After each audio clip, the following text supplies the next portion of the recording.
Hi, you three. This is your literacy today, and it's to carry on with your story, a little bit like Tom's story, but with your own character.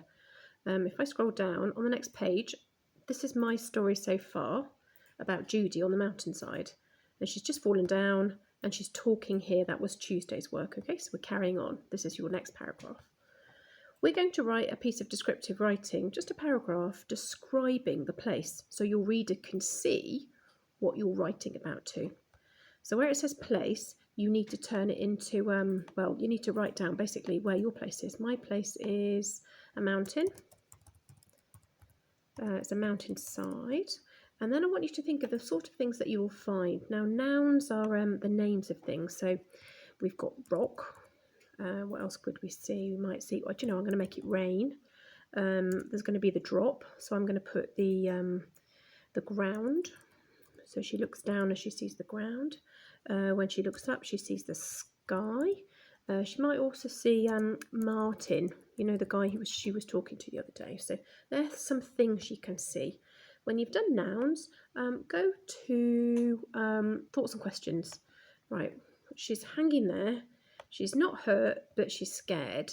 So what questions could she ask herself?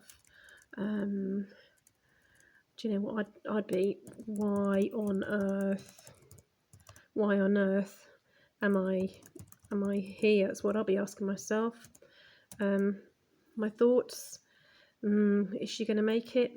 Am I going to fall? She might say to herself. So we've got nouns, we've got questions and thoughts.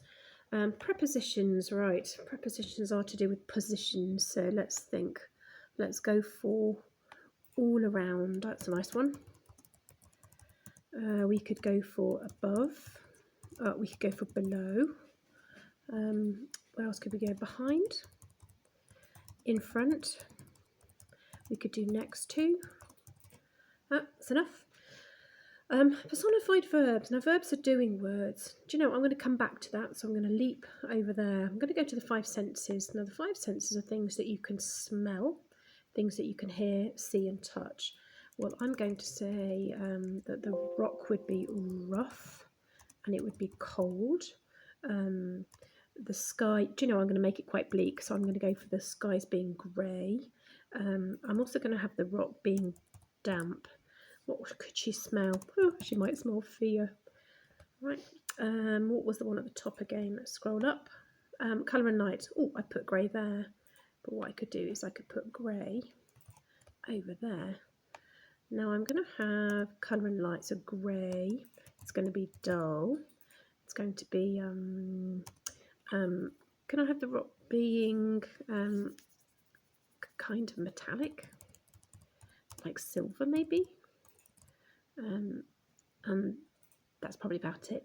There we go. So I'm going to make my sentences now using some of these ideas.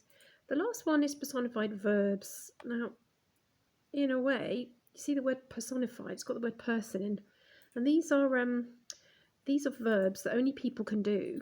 So when she was hanging, I suppose people can hang, but the grey mountain might stare at her.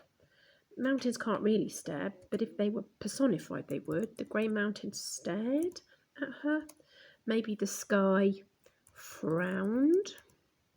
Maybe the ground bellowed. What else can we say? The rain. Maybe the rain tormented her, teased her, bullied her. It's a bit of a grim scene, this one, so I'm going to use grim verbs. So now I've got my planning in my head or on that sheet. I'm going to start writing my paragraph. Paragraph is about 8 sentences long. I can't show you on the screen, it's a bit annoying. If I make it smaller, will it go there? No, I'll make it bigger. Come on. So I'm going to write it down here. Now I'm going to start with the prepositions. Here we go. All around. This is Judy. Ready? All around her, comma. Would you mind getting the door, please? The grey. Why have I got a capital?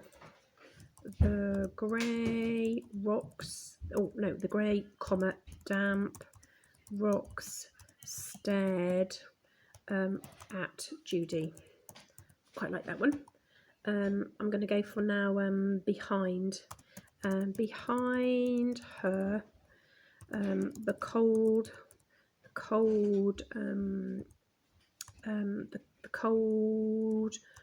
frowning. Behind her, the cold, frowning sky. That just makes sense. It needs to be above her. Above her. Above her, the cold, frowning sky looked. Above her, the cold, frowning sky looked down. Full stop. I'm going to have a question now. What on... Oh, what's happened? It's disappeared down here. What on earth what on earth am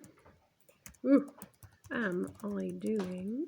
What on earth am I doing? Judy thought to herself. Just one slip. Just one slip. And I'm going to use ellipses here. Dot, dot, dot. Right, let's go back to my planning. What did I need to say? Should we have a sense now? Let's have damp. Should we have damp and fear and rough maybe? Here we go. What can we talk about? The ground? No. Do you know, I'm going to go back to... I'm going to talk about Martin, actually. So, how can we start? Martin. Martin shouted again, but his voice was lost. But his voice, well, let's say if he's something voice, he's grey, no, but his small voice was lost in the damp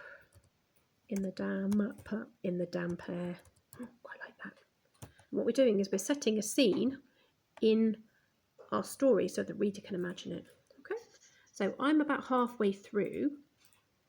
Could you have a go at writing about 8 sentences in a paragraph that just describe what your character is up to in their place?